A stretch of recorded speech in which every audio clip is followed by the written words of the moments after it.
అంత సబబైన చట్టసభల్లో విషయం మీ సభ్యులు కూడా ఉన్నారు, కూడా బౌన్స్ గుర్తుపెట్టుకోండి. బ్యాక్ అయింది. చట్టసభల్లో మీ సభ్యులు కూడా ఉన్నారు. వెన్ యూ కాల్ సార్ అదే ఆల్ నేను ఆఫ్ దెమ్ అంటుంది. యాజ్ గొర్రెలు, మనం కూడా వచ్చేస్తాం ఆ కేటగిరీలోకి. నేను మీకు మాట్లాడుతుంది అదే గుర్తుందో సార్. లేదో, అన్ని మీకు సందర్భాల్లో మీకు కూడా గుర్తుందో లేదో, ఒక్క రాజకీయ నిమిషం మీరే మాట్లాడండి.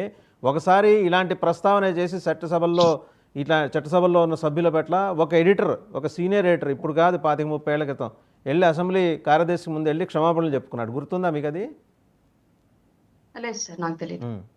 సో అలా ఉంటాయి రిపర్కషన్స్.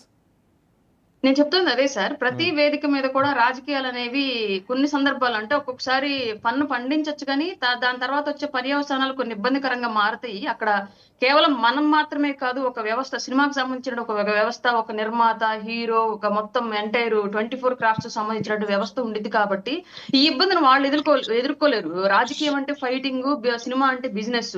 బిజినెస్ లో ఫైటింగ్ ఎవరు చేయడానికి ఇష్టపడరు. అక్కడంతా లాభ నష్టాలకు సంబంధించినటువంటి బేరీస్ మాత్రమే ఉండిద్ది. కాబట్టి ఈ రాజకీయాలు, సినిమాలు అనేవి వేరువేరుగా ఇంకనైనా సరే విడదీసి చూడగలిగితే సొసైటీకి మంచిది సార్. ఎందుకంటే దాదాపు మొన్న మీరు 25,000 ట్వీట్లు చేశారండి. అతను చిన్న సార్, నేను హీరో, చెప్తుంది అదే ఇప్పుడిప్పుడే సార్. ఒక ఎదుగుతున్నాడు ఉన్మాద అతను. వ్యవస్థ ఇప్పుడిప్పుడే నడుస్తుంది ఎదుగుతున్నాడు అతను. అసలు. అతను ఇప్పుడు సినిమాలు ఆ పోస్టులు నిలదొక్కోవాలనుకుంటున్నాడు. వేసేవాళ్ళు, ఆ పోస్టులు వేసేవాళ్ళు వాళ్ళ కుటుంబంలో కనీసం తిండికి మనం డబ్బులు సంపాదించిస్తున్నాం లేదని కూడా ఆలోచించారు సార్. ముందు అర్జెంట్ గా వాళ్ళ పార్టీ ఒకటి ఇచ్చింది, లేదా ఒక నాయకుడు ఒకటి అన్నారు, ఉద్ధరించేసారు అర్జెంట్ గా. ముందు కుటుంబం గురించి కూడా పట్టించుకోరు. ముందు ఇది ఒక ఉన్మాద వ్యవస్థ నడుస్తోంది.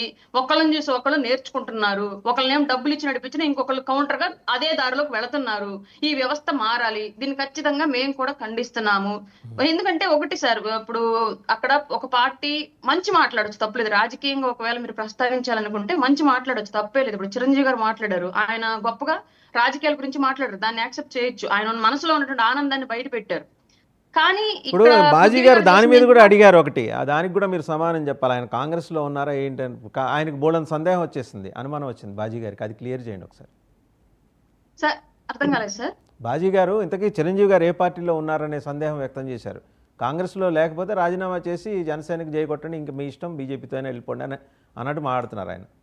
సార్ ఆయన ఎప్పుడు, నాకున్నటువంటి సమాచారం, ఆయన ఎప్పుడూ రాజీనామా ఇచ్చారు, కానీ పార్టీ ఇంకా దాన్ని ఆమోదించలేదని చెప్పేసి నాకు ఉన్నటువంటి సమాచారం సార్. మరి అది ఆమోదించారా లేదా అనేది ఆ పార్టీలోనే ఉన్నటువంటి బాజీ గారే మాకు ఒకసారి దాని డీటెయిల్స్ ఇస్తే మేము కూడా తెలుసుకుంటాం సార్.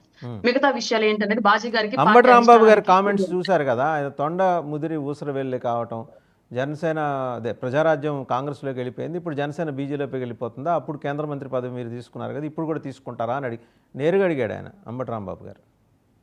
సార్ బీజేపీలోకి వెళ్తామా లేదా అన్నది పార్టీ రానున్న రోజుల్లో డిసైడ్ చేసుకోవాల్సిన సిచ్యువేషన్. ఎందుకంటే రూలింగ్ లో ఉన్నాం కాబట్టి. కానీ వాళ్ళ 11 సీట్లను కూడా ఇలుపుకోలేని సిచ్యువేషన్ లో ఉన్నటువంటి వైసీపీకి మళ్ళీ తల్లి కాంగ్రెస్ లోకి వెళ్తుందా, పిల్ల కాంగ్రెస్ గానే ఉండిద్ది అన్నది వాళ్ళు చెప్పాల్సినటువంటి అంశం క్లియర్ గా. ఎందుకంటే అభ్యర్థులు నిలబడే సిచ్యువేషన్ లేదు.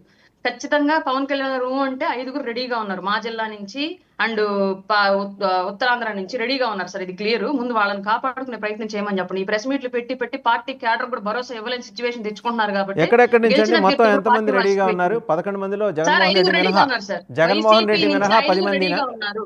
ఎంతమంది అండి? వైసీపీ నుంచి 5గురు రెడీగా ఉన్నారు సార్. మిగిలిన 5గురు ఏంటి, కొంచెం ఆలోచించుకుంటున్నారా మిగిలిన 5గురు?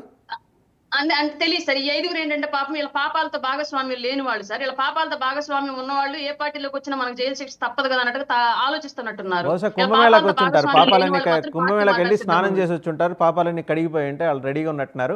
ఒకసారి రఫీ గారి దగ్గరికి వెళ్దాం. రఫీ గారు, ఇదండి ఇప్పటిదాకా 360 డిగ్రీస్లో ఆంధ్రప్రదేశ్ చుట్టూ అని, ఇప్పుడు సినిమాని రాజకీయాన్ని విడదీసి చూడలేని ఒక విచిత్రమైన వాతావరణం ఆంధ్రప్రదేశ్ రాజకీయ ఏవనిక మీద అయితే ఉంది. ఎవరు